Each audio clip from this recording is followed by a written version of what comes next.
Senhor nosso Deus e de Jesus Cristo, o amado e eterno Salvador. Hoje estamos com uma edição especial, uma edição no dia que é reconhecido internacionalmente como Dia Internacional da Mulher.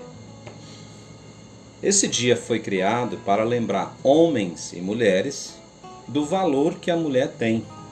Afinal de contas, a história já tem mostrado como em muitos lugares e em muitas culturas a mulher é desprezada, é violentada, é maltratada. E isso não é difícil de entender, porque segundo os dados do Ministério da Mulher, só em 2020 houve um registro de 105.821 casos de denúncia de violência contra a mulher. Essas são denúncias formais. Elas representam, segundo esse mesmo ministério, 30% das denúncias por meio de canais virtuais. Uma pesquisa do Datafolha, por exemplo, revela que 1 em cada 4 mulheres acima de 16 anos já sofreu alguma forma de violência. E mesmo como pastor, eu já tive que testemunhar, dentro do ministério, muitos homens que abusavam fisicamente, psicologicamente, às vezes socialmente e até espiritualmente de suas esposas. Mas essa é uma situação que sempre houve na humanidade. E o problema é porque isso iniciou lá no Jardim do Éden, quando o homem e a mulher resolveram desobedecer a Deus. E nós vemos desde lá, já ali naquela tarde fatídica, onde o homem começa a se eximir da culpa e ao invés de proteger sua esposa, ele coloca ela na fogueira, dizendo que a culpa foi dela. No entanto, sabe qual é a grande notícia? Ao contrário do que muitos acusam a palavra de Deus de ser um livro patriarcal, e por ser patriarcal, é um livro que despreza ou menospreza a mulher, a releva a um segundo plano, pelo contrário, a Bíblia e o Evangelho colocam a mulher no seu devido lugar, onde nenhum outro esquema, pensamento ou ideologia pode colocá-la. Primeiro porque a Bíblia já afirma em Gênesis 1, 26 a 28, que Deus criou homem e mulher segundo a sua imagem, conforme a sua semelhança. Isto é, a Bíblia não está dizendo que o homem somente é a imagem de Deus, mas a mulher também é a imagem e semelhança de Deus. Mesmo lá no Éden, ali naquela história que muitos acusam a palavra de Deus de ser machista, porque conta que a mulher foi responsável por pegar o fruto proibido primeiro. Mas esse mesmo texto deixa muito claro como Deus prometeu, através da semente da mulher, que o varão que viria para redimir a humanidade viria dela.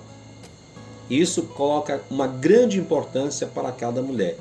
Cada mulher judia, cada mulher, a partir de Gênesis capítulo 3, tinha uma esperança em si, ser a mãe, ser aquela que iria gerar o Salvador.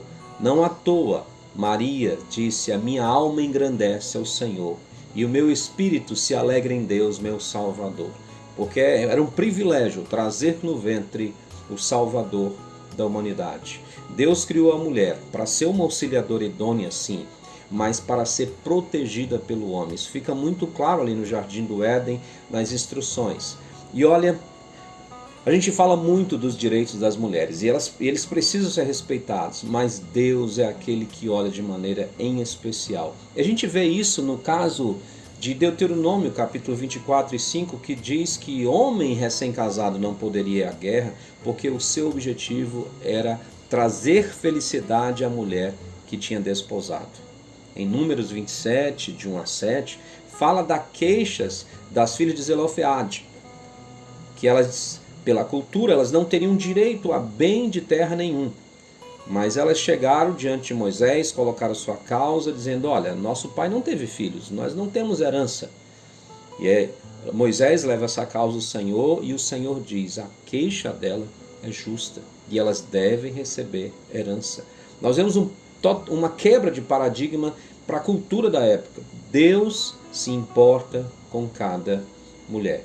Não apenas isso, nós podemos ver que quando o Evangelho de Cristo Jesus chega, quando Jesus Cristo vem à Terra, ele mostra claramente quão importantes são as mulheres. Os próprios evangelhos destacam a ação de mulheres. Por exemplo, nós vemos em João, Jesus se dirigindo a uma mulher, a uma quebra dupla de paradigma. Primeiro, Jesus falando com uma samaritana. Segundo, ele falando com uma mulher. Isso não era nada comum para os rabinos da época, porque os rabinos consideravam uma mulher indigna de falar com eles. Deveria ser o marido dela que deveria falar com ele, não a mulher. Mas Jesus Cristo, que se preocupa com cada mulher, que se preocupa com cada uma que ele criou, estava atrás de resolver o maior problema da alma daquela mulher, que era a sua sede espiritual. Não apenas isso, o Evangelho fala das mulheres que foram uma bênção no ministério de Jesus, que lhe serviam com seus bens. E quando Jesus esteve morto e foi sepultado, os evangelhos registram que quem estava acompanhando tudo isso eram as mulheres. Sim, o Evangelho de Cristo coloca as mulheres num local simplesmente alto, porque alto foi o valor que Deus deu para essas mulheres, e ao final eu vou dizer qual é. Mas o Evangelho de Jesus Cristo, quando entra nas culturas, vai modificando o pensamento ao ponto de dizer claramente aos maridos que eles devem ter um cuidado especial para com as suas esposas. Primeiro, a Bíblia já diz que ambos são codependentes. O homem é dependente da mulher, a mulher é dependente do homem. Vemos isso em 1 Coríntios 11 e 12. Mas a Bíblia diz ao marido, olha, você tem que se entregar à sua mulher e por sua mulher, como Cristo fez isso com a igreja. Efésios capítulo 5, a partir do 25 em diante. Você deve cuidar da sua esposa como de si mesmo. Você deve entendê-la, compreendê-la. 1 Pedro capítulo 3, verso 7. E deve tratá-la com o devido valor, como se fosse uma joia preciosa. É isso que Pedro está dizendo. O marido deve considerar sua esposa, deve considerar as mulheres da sua casa, sua filha, e todas aquelas que estão ali ao seu redor como valorosas, como joias preciosas que você não trata de qualquer jeito. Deus fez um plano redentivo para a humanidade. E aí onde está o grande valor que a mulher tem. A mulher tem tão grande valor diante de Deus, que Deus mandou o seu único filho para morrer no lugar de cada mulher. Para que cada mulher que creia no Senhor Jesus tenha a vida eterna. Olha, nunca se ouviu falar de alguém que tenha amado tanto as mulheres como o próprio Senhor Jesus, porque ele entregou a sua vida. O Deus encarnado veio a este mundo, falou com as mulheres, se relacionou sadiamente, santamente com as mulheres, instruiu as mulheres, mas deu a sua vida por estas mulheres, para que elas também sejam feitas filhas de Deus. É muito interessante que Paulo diz em Gálatas 3:8 que não há homem, não há mulher, todos são um em Cristo. Em Apocalipse capítulo 5, de 9 a 10, diz que o Senhor resgatou de toda tribo, língua e nação e de todo sexo pessoas para Deus e os fez reino e sacerdote.